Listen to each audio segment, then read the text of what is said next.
नाभिकीय रिएक्टर का सिद्धांत मोस्ट इंपॉर्टेंट क्वेश्चन है जो पेपर में हमेशा पूछा जाता है। नाभिकीय रिएक्टर का सिद्धांत क्या होता है? तो नाभिकीय रिएक्टर एक नियंत्रित ऊर्जा का स्रोत है। क्या है? नियंत्रित ऊर्जा का स्रोत है। यह नाभिकीय विखंडन श्रृंखला पर आधारित है। किस पर आधारित है? नाभिकीय विखंडन श्रृंखला पर आधारित है। यह नाभिकीय ऊर्जा से विद्युत शक्ति उत्पन्न करता है। नाभिकीय ऊर्जा से विद्युत शक्ति ऊर्जा का उत्पन्न करता है। इसे ही नाभिकीय रिएक्टर का सिद्धांत कहते हैं। मोस्ट इंपॉर्टेंट क्वेश्चन है, तैयार कर लीजिएगा। फिर दूसरा क्वेश्चन है हमारा, दिक्पात कोण क्या है? दिक्पात कोण आप लोग अगर पढ़े होंगे चैप्टर तो पता होगा कि चुंबकीय यामोंतर व भौगोलिक वामांतर के बीच बने कोण को ही हम दिक्पात कोण कहते हैं। क्या कहते हैं? दिक्पात कोण कहते हैं। फिर आते हैं हम, नया क्वेश्चन है, नति कोण क्या होता है? नति कोण क्या होता है? चुंबकीय यामोंतर में पृथ्वी के चुंबकीय क्षेत्र, पृथ्वी के कहा?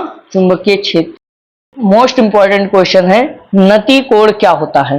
तो चुंबकीय यामोंतर में पृथ्वी के चुंबकीय क्षेत्र की दिशा वैश्विक दिशा के बीच बना कोण को हम नति कोण कहते हैं। मोस्ट इंपॉर्टेंट क्वेश्चन है, इसलिए आप लोग तैयार कर लीजिएगा।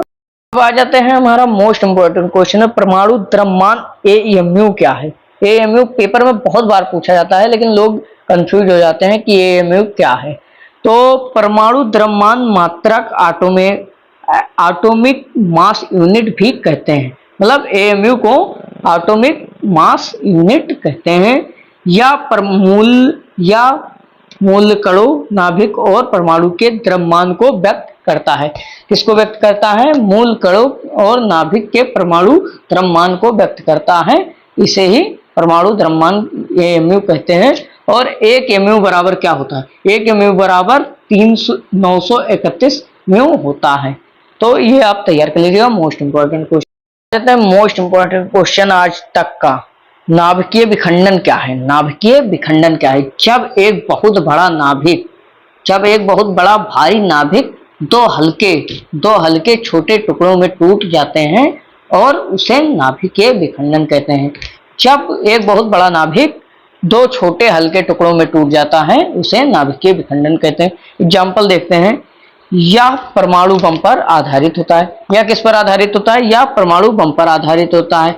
इसमें अपार ऊर्जा मुक्त होती है। जो ऊर्जा होती है वो अपार ऊर्जा मुक्त होती है क्योंकि इसमें दो विखंडन होते हैं, मतलब दो हल्के भागों में टूट जाता है, इसलिए इसे नाभिकीय विखंडन कहते हैं। दूसरा इसका भाई है, नाभिकीय संलयन क्या होता है? नाभिकीय संलयन, जब दो छोटे हल्के नाभिक आपस में मिलकर एक बहुत बड़ा भारी नाभिक बनाते हैं उसे ही क्या कहते हैं? नाभिकीय संलयन। मतलब दो टुकड़े नाभिक के आपस में मिलकर एक बहुत बड़ा नाभिक बना लेता है, उसे ही नाभिकीय संलयन कहते हैं। एग्जाम्पल आइए देखते हैं, हाइड्रोजन बम पर आधारित होता है। किस पर आधारित होता है? हाइड्रोजन बम पर आधारित होता है और इसमें कम ऊर्जा निकलती है क्योंकि ये वैसे ही जुड़कर बन जाता है, इसलिए इसमें कम ऊर्जा निकलती है।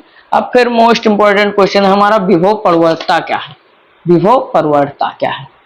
तो विद्युत क्षेत्र की दिशा में दूरी परिवर्तन के साथ साथ विभव परिवर्तन की दर को ही विभव प्रवणता कहते हैं। क्या कहते हैं? विभव प्रवणता कहते हैं।